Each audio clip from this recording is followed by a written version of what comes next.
bersihkan lagi yang lain, yaitu masalah harta.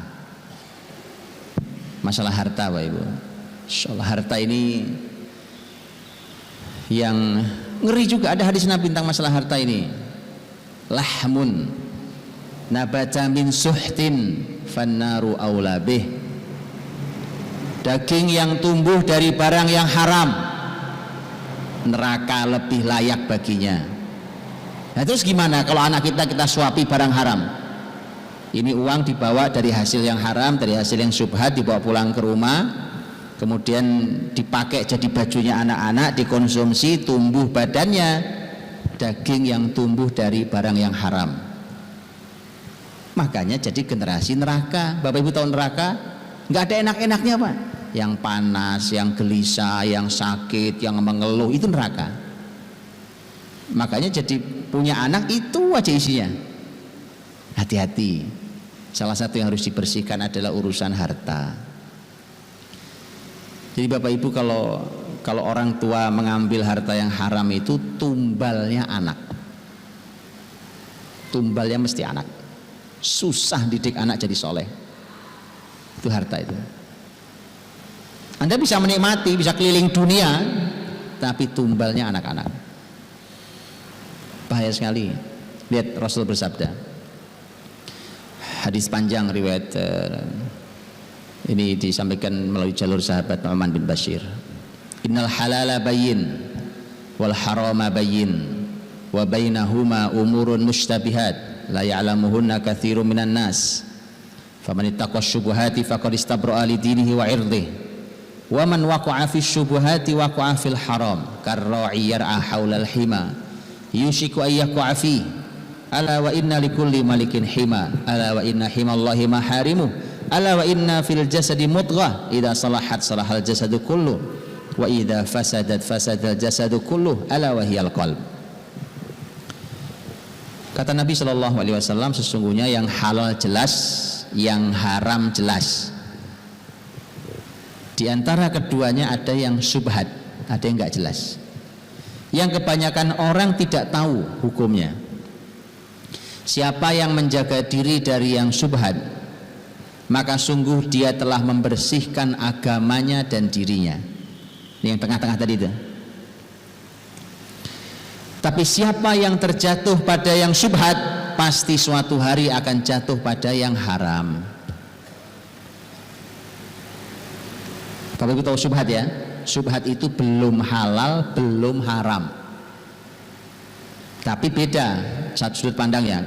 Kalau setan bisiki ke hati kita, bisikinya, ini kan nggak haram,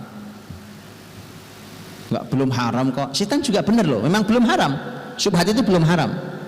Tapi orang beriman akan menjawab dari sisi yang berbeda. Orang beriman akan mengatakan, iya, walau ini belum haram, tapi ini belum halal. Nah ini kata Nabi, siapa yang terjatuh pada yang syubhat pasti suatu hari ngambil yang haram. Pasti itu Pak, syubhat haram.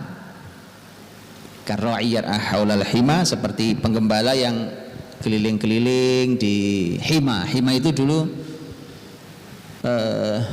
tempat penggembalaan untuk ternak zakat milik negara. Jadi tidak boleh ternak lain masuk ke tempat gembalaan khusus itu. Kalau ada penggembala datang terus menggembalakan kambingnya, muter-muter, nggak masuk dia Pak. Hima itu dilarang masuk. Muter-muter, lama-lama masuk. Masih masuk. Dan ketahuilah kata Nabi, setiap raja punya hima dan Allah pun punya hima, dan himanya Allah adalah larangan-larangannya. Dan ketahuilah bahwa di tubuh manusia ini ada segumpal daging yang kalau dia baik-baik seluruh tubuhnya, kalau dia rusak-rusak seluruh tubuhnya, itu adalah kolbu. Nah, lihat Bapak Ibu, bicara tema halal haram syubhat, ujungnya hati, ujungnya kolbu, ya kan? Itu artinya kalau generasi ini mau baik hatinya, maka jangan pernah membawa pulang rezeki yang meragukan, apalagi yang haram. hanya boleh rezeki yang yakin 100% halal. Udah gak ada tempatnya di rumah kita rezeki yang kayak begitu itu, Bang. Kenapa? Karena di hadis ini pengaruhnya ke hati. Hati itu adalah panglima untuk seluruh anggota tubuh kita. Jadi kalau tangan, kaki, kepala, mulut, bibir, apa semua itu sebenarnya hanya terjemahan hati. Hati memang tidak terlihat, Pak, tetapi Allah memberikan tombol-tombol yang terlihat di anggota tubuh ini. Memang hati nggak bisa dilihat, tapi bisa dinilai. Karena ada tombol-tombolnya di sini. Ada mulut, okay? Ada bibir. Ngomongmu kayak apa coba? Ngomong, kita ngobrol yuk, ngobrol. Ah, ini imannya masalah. Dari mana taunya Pak iman kan dalam hati? Ya, Nabi ngasih tolak ukur. Ada tolak ukur lisan, hubungannya dengan iman. Itu ya, umpamanya Nabi mengatakan laisal mu'minu bitta'ani walal la'ani walal fahishi walal badi. Orang beriman itu tidak mungkin lisannya suka nusuk, suka nuduh, suka melaknat, suka berkata kotor dan suka berkata kasar. Itu tidak mungkin lisannya orang beriman. Makanya ini tombol mulut ini untuk hati. Iman kan di sini tempatnya. Sehingga gampang Bapak Ibu. Bapak Ibu sekolahkan anak di mana saja silahkan lihat lisannya. Di antara tolak ukurnya. Lihat lisan contohnya. Lisannya masih begini, oh berarti belum. Berarti belum nih. Nah, salah satu yang menjadi sumber masalah adalah rezeki yang haram dan syubhat, yang membuat hati generasi kita keruh. Begitu keruh, keluarnya ya keruh, kotor keluarnya. Rasul bersabda, Allah berfirman dalam Al-Quran di Al-Baqarah 168 169, ya Yuhannas kulu mimma fil ardi halalan thayyiba wa la tattabi'u khutuwati syaitan innahu lakum aduwwum mubin innama ya'murukum bis-su'i wal fahsya'i wa an taqulu 'ala Allahi ma la ta'lamun. Wahai manusia, makanlah apa saja yang di muka bumi ini, tapi syaratnya dua, halal thayyib, halalan thayyiban. Halal lagi baik. Silahkan nikmati bumi ini, yang penting halal dan thayyib. Dan jangan ikuti langkah-langkah setan, karena setan musuh nyata bagi kalian. Sesungguhnya setan memerintahkan kalian untuk berbuat keji, berbuat jahat dan berbuat keji, dan menyuruh kalian untuk berkata tentang Allah yang kalian tidak tahu ilmunya. Lihat Bapak Ibu, setelah bicara makanan, kan makan nih, makanlah yang halal dan thayyib. Setelah bicara makanan, Allah berfirman tentang setan, iblis. Berarti erat sekali ada hubungannya iblis itu dibalik konsumsi kita. Kalau muslimin dimintanya kan halal thayyib, ini enggak, bukan halal thayyib, yang haram dan yang tidak thayyib, yang rusak, yang racun, yang apa semua dimakan. Itu dibaliknya ada setan, Bu. Oh iya, penggeraknya itu setan, Bu. Masalahnya kalau sudah begitu, kalau sudah tidak halal, tidak thayyib, efek berikutnya adalah setan itu akan memerintahkan kalian untuk berbuat jahat dan keji. Coba bayangkan, awalnya makanan yang tidak halal dan tidak thayyib, ujungnya perbuatan keji dan mungkar. Ya? Jadi mohon hati-hati betul. Masa rezeki Pak, sudahlah. Mau sampai kapan sih dinikmati rezeki yang haram, yang syubhat itu? Mau sampai kapan? Hilangkan itu. Maka bersyukurlah kalau Bapak Ibu adalah orang-orang yang diberikan Allah rezeki yang halal. Kalau dicukupkan dengan rezeki yang halal itu, Masya Allah, itu anugerah mahal dalam hidup. Nikmat, tenang hidup ini. Coba buka lagi dalam surat Al-Kahfi ayat 82. Ketika Allah Subhanahu wa taala berfirman tentang penjelasannya Nabi Khidir, sang guru pada muridnya Nabi Musa alaihissalam. Nabi Khidir jelaskan pada Nabi Musa.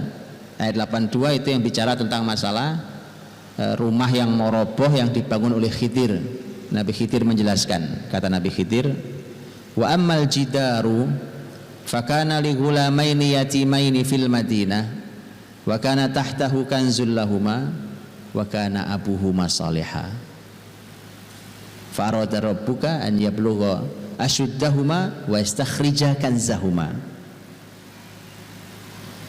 Rumah ini, kata Khidir, ini rumah yang saya bangun ini, yang mau roboh kemudian saya bangun, ini rumah milik 2 anak yatim di kota ini. Di dalam rumah ini ada harta karun. Nabi Khidir tahu wong Nabi. Di dalamnya ada harta karun. Para ahli tafsir berbeda pendapat apa harta karun itu. Tapi intinya ada harta karun terpendam di rumah ini. Ternyata itu milik 2 anak yatim. Allah jaga tuh anak yatim, hartanya Allah jaga. Itu rumah anak yatim gak diurusi sama orang kampung situ. Orang Nabi Khidir lewat cuma minta air aja gak dikasih sama orang kampung itu. Buru-buru ngurusi rumah anak yatim, gak diurus atau anak yatim. Tapi yakin gak? Kalau orang kampung tahu di dalamnya ada harta karun, kira-kira diurusi apa gak diurusi? Diurusi, diambil hartanya. Tapi Allah jaga harta karun di tengah masyarakat yang seperti itu. Mengapa Allah jaga? Jawabannya wakana abuhuma soleha. Bapaknya dulu orang soleh. Gitu Pak. Gak apa-apa Pak. Kalau Anda sudah soleh Pak, mau meninggal kapanpun gak usah takut Pak. Silahkan mati, gak apa-apa. Gak ada masalah. Asal sudah soleh. Generasi ini tidak usah diasuransikan, sudah ada yang mengasuransi. Asuransinya apa? Kesolehan Anda. Asuransi terbaik. Gitu, betul tak? Perlu iman apa enggak perlu iman? Perlu iman Pak. Enggak, kita masih susah percaya. Wah Pak, tapi zamannya beda. Apa yang beda? Ini Quran, kitab suci panduan kita. Yuk saya kasih tahu yang lain lagi Pak, supaya kita yakin Bon, ini asuransi terbaik. Umar bin Abdul Aziz rahimahullah ta'ala, ini pemimpin besar Pak dalam sejarah Islam, dinasti Bani Umayyah. Mimpin tidak lama, terus beliau meninggal tahun 99, memimpin 101, tahun 101 beliau wafat. Khalifah adilnya luar biasa, negeri makmurnya luar biasa. Umar bin Abdul Aziz di masanya susah nyari orang yang mau nerima harta zakat. Udah diputerin tuh duit sampai Afrika Pak. Kan itu kekhilafahan itu pusatnya di Damaskus, Suriah. Itu duit udah diputerin sampai Afrika, nggak ada yang mau nerima Pak. Nggak ada mustahik zakat. Semua orang berzakat, muzaki semuanya. Kalau di Surabaya begitu juga. Ini zaman Umar bin Abdul Aziz rahimahullah ta'ala. Umar bin Abdul Aziz sendiri adalah merupakan produk dari harta halal. Dimulai kisahnya dari sejak awal. Saya kasih 2 kisah. Yang pertama kisah yang sangat terkenal, yang Khalifah Umar radhiyallahu anhu jalan keliling malam-malam. Itu kebiasaan beliau sebagai pemimpin. Itu beliau belusuan malam-malam, nggak ada temannya. Terkadang ditemani hanya oleh satu stafnya namanya Aslam. Keliling sampai dia kedengaran dialog seorang putri dengan ibunya tentang susu itu. Tahu kisahnya ya? Sang ibu bilang, udah nak campur aja susunya, besok kita jual biar banyak, campur pakai air. Anaknya bilang, mah kemarin Umar sang khalifah sudah mengumumkan susu tidak boleh dicampur air. Umar pengen yang dijual itu susu murni, ya nggak boleh. Ibunya bilang, alah Umar nggak ngelihat. Anaknya jawab, kalau Umar tidak melihat, Tuhannya Umar ngelihat. Umar tandai itu rumahnya Pak. Aslam tandai rumahnya, pulang. Begitu pulang Umar langsung kumpulkan anak laki-lakinya. Siapa yang mau nikah? Nah, gitu Pak. Jadi kalau ngelihat calon mantu hebat, jangan lama-lama. Kumpulin anaknya. Umar bilang, andai bapakmu masih pengen nikah, bapakmu yang akan nikahi, nggak perlu kalian. Itu kalimat Umar, Ustaz. Barakallahu fikum. Kalau bapakmu masih pengen, bapakmu yang nikah, enggak usah kalian. Jadi kalau ada orang hebat-hebat segera aja. Ternyata ada satu anaknya Umar yang angkat tangan, namanya Asim. Asim putra Umar. Kata Asim, saya belum nikah, saya nikah. Baik, saya nikahkan besok. Nikah Pak.